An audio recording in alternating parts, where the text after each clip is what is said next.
Investment निवेश तब आता है जब लोगों को प्रदेश में विश्वास हो।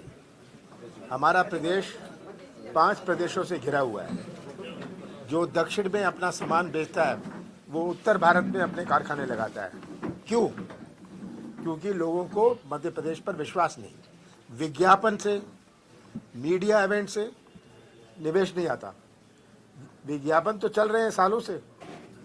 18 साल में इतने इन्वेस्टमेंट समिट हुए, 6,500 प्रपोजल आए। इसका तो विधानसभा में जवाब दिया कि कितना निवेश आया। तो आज मैंने भी देखा व्हाट्सएप में कि किस प्रकार से कुछ लोग शिकायत कर रहे थे। ये आप लोगों ने भी सब देखा होगा। इससे हमारे प्रदेश की बदनामी होती है अगर इस प्रकार की असुविधा होए। हम तो स्वागत करते हैं जिनका भी, जो भी इन्वेस्टमेंट समिट में आए, हम उनका स्वागत करते हैं। ये मध्य प्रदेश में एक नया विश्वास बने, हम उसका स्वागत करते हैं। पर आप केवल भाषण से ही इन्वेस्टमेंट नहीं आ सकता। ठीक सर। दूसरा, राहुल गांधी ने आरएसएस की तुलना कौरवों से की है। कहा है कि 21वीं सदी के कौरव हैं आरएसएस के लोग और ये हाफ पैंट पहन के शाखाएं करते। देखिए, राहुल गांधी जी ने जो तुलना करी है, उन्होंने कौरव से नहीं करी। उन्होंने बताया, उन्होंने एक्सप्लेन किया है कि वो किस आधार पर ये कह रहे हैं। और धार्मिक केवल निक्कर पहन देने से नहीं बनते। मैं भी धार्मिक हूँ, मैं निक्कर नहीं पहनता। हाँ, अगर हम भी कोई मंदिर जाते हैं, कोई ठेका, बीजेपी और आरएसएस का तो ये रूप है कि वो कहते हैं हमारी एजेंसी है, धर्म की एजेंसी हमने ली हुई है, धर्म की डिस्ट्रीब्यूटरशिप हमें ली हुई है। हम अगर कोई धार्मिक आयोजन, कोई कार्यक्रम में जाते हैं तो बीजेपी के पेट में दर्द होने लग जाता है। क्यों? इस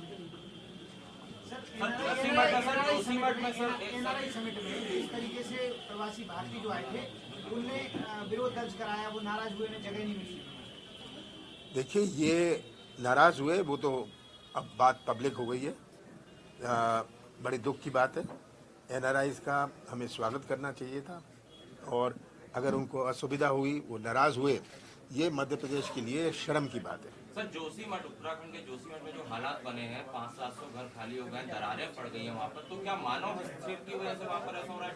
मानव हस्तक्षेप, सब लोग जोशीमठ के ये आरोप लगा रहे हैं कि ये पहले कभी नहीं हुआ था। ये जो नई योजना बनाई, हाँ, और जो यहाँ वहाँ की इकोसिस्टम में इंटरफेरेंस हुआ, उसके कारण हुआ ना। ये तो स्थानीय लोग कह रहे हैं, पहले तो हुआ नहीं करता था। तो गलत नीतियों की वजह से क्या वहाँ की जनता, वहाँ के लोग, ये उन्होंने पहले ये योजना बनाने के पहले इसकी पूरी जांच करनी थी। एक इम्पैक्ट असेसमेंट करते कि इसका एक इम्पैक्ट क्या होगा। 14 तारीख को कोर्ट में एसआईटी को जवाब देना है। आपने जो कही थी कि मेरे पास पेन ड्राइव है, इस मामले आपको नोटिस भी दिया गया था एसआईटी। मैंने आप सबको कहा था, मैंने पेन ड्राइव देखी है, जरूर देखी है। पुलिस वालों ने मुझे दिखाई थी वो पेन ड्राइव, और वो सब तो पुलिस के पास है।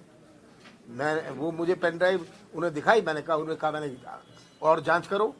मैंने उस वक्त कहा और जांच करिए आप, क्योंकि ये सही है गलत है। आज के दिन तो कोई भी कुछ चीज़ बना लेता है, और मैं ऐसी कोई चीज़ नहीं करना चाहता जिसमें मध्य प्रदेश की बदनामी हो। इसीलिए ये जांच में पड़ा था। अब उसके आगे क्या हुआ मैं नहीं जानता। आपकी सरकार के दौरान में जो डीजीपी थे उनको दिखाया था, किनको दिखाया था? पुलिस अधिकारियों में मैं भूल गया। 3-4 पुलिस अधिकारी आए थे, उन्होंने मुझे अपने लैपटॉप में दिखाया था। लैपटॉप में माने 1 मिनट 30 सेकंड, तो मैंने कहा ये पहले चेक करिए, ये मैं देखना नहीं चाहता, ये चेक करिए कि ये सही है, ये नकल लेकर। हाँ, किसके पास? अब गोविंद सिंह जी को उन्होंने दी होगी या बीजेपी वालों ने दी होगी। सर, आप अभी पेन ड्राइव आपके पास है या पुलिस के पास? अभी आपने कहा कि पुलिस ने दिखाई थी, पुलिस के पास है, और ये कहा कि एसआईटी की जांच में आपने सहयोग नहीं किया, पेन ड्राइव नहीं सौंपा। अरे भाई, पेन ड्राइव अगर मेरे पास होती, हाँ, मैं तो पहले तो रखना ही नहीं चाहता था। मैंने तो उन्हें कहा और इंक्वायरी करो। पेन ड्राइव लेके मैं करता क्या? जब मैंने कहा ऐसी कोई चीज़ नहीं होनी चाहिए जिसमें प्रदेश की बदनामी हो। और आप और चेक करिए, क्यों आजकल कोई भी किसी प्रकार की पेन ड्राइव बना लेता है। आप उनको कहिए, वो आपकी बना लाएंगे। मंत्री थे या विधायक थे? मैंने उतना पूरा नहीं देखा। मैंने तो 30 सेकंड 40 सेकंड देखा। मैंने कहा इसको बंद करिए, आप और चेक करिए ये सही है या गलत है। सर अब माना जाए आपके पास नहीं है पेन ड्राइव, पुलिस के पास नहीं है। मैं तो कह रहा हूँ उन्होंने मुझे लैपटॉप में दिखाई थी, कोई पेन ड्राइव लेके थोड़ा मुझे दी थी। चाइनीज सेना 3 दिनों से बैठी हुई है सर, 3 दिनों से बैठी हुई है, आज भी धरने पर बैठी। देखिए कोई भी बात हो उस पर चर्चा होनी चाहिए। ये मुख्यमंत्री और गवर्नमेंट को उनसे चर्चा करनी चाहिए, समझना चाहिए कि क्या उनका आक्रोश है, और उस आक्रोश को सुनकर जो सही होए वो मानना चाहिए। सरकार बनेगी तो आप क्या करेंगे? सबसे पहले हम उनसे बातचीत करेंगे, और मैंने तो ये परंपरा बनाई थी कि सबसे बातचीत करो, उनकी बात तो सुनो। कई ऐसी बातें होती हैं कि सबकी जो गवर्नमेंट को समझ नहीं आती, तो उनसे बैठ के आप मीटिंग कर लीजिए, अधिकारी मीटिंग कर लें, तब उसके बाद मुख्यमंत्री मीटिंग कर लें। इतनी बड़ी संख्या में वो आए और समझ ले उनका क्यों आक्रोश है, उनकी क्या मांगे हैं। सर करनी सेना वाले कह रहे हैं कि कांग्रेस मीडिया में तो बयान दे रही है लेकिन उनका कोई नेता हमारे पास नहीं आया। ये वो कर रहे हैं ये आंदोलन बीजेपी सरकार के खिलाफ, ये कांग्रेस का इसमें कोई लेना देना नहीं है। ये एक समाज कर रहा है, तो अगर समाज कर रहा है तो कांग्रेस उसमें क्या हस्तक्षेप कर सकती है। अगर वो हमसे चाहें, हमसे बात करना, हम जरूर बात करेंगे, पर अभी तक तो उन्होंने ऐसी इच्छा व्यक्त करी नहीं। सर एक तरफ अधिकारी कर्मचारियों को मामा मंच से सस्पेंड कर रहे हैं शिवराज जी, आप चेतावनी दे रहे हैं कि जो बीजेपी का बिल्ला लेके घूमते हैं। बिल्कुल, मैं तो फिर से कहता हूँ कि जो आज पुलिस अपनी वर्दी का सम्मान नहीं करते, अधिकारी अपनी शपथ का सम्मान नहीं करते, उन पर जरूर एक्शन लिया जाएगा। सर खंडों में आज जो बीजेपी का बिल्ला अपने जेब में लिए घूम रहे हैं, ये क्या बात छुपी है?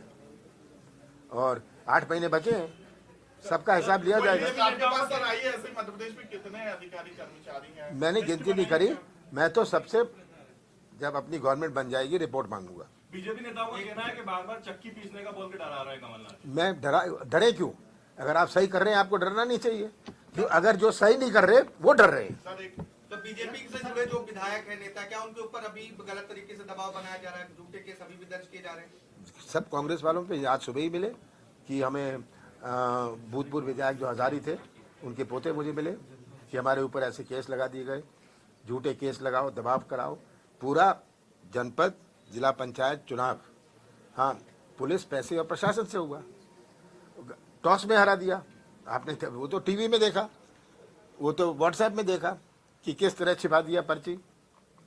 ये सब किया क्योंकि बीजेपी जानती है उनके पास जन आधार बचा नहीं है। सर आशी पार्टी के एक नेता कश्मीरी पंडित को लेकर जो फिल्म आई थी द कश्मीर फाइल्स, वो शॉर्टलिस्ट हुई है ऑस्कर के लिए। मैंने कोई फिल्म देखी नहीं, मैं कोई फिल्म देखता नहीं हूँ, ना मैं आपका चैनल देखता हूँ, ना मैं कोई मनोरंजन के चैनल देखता हूँ।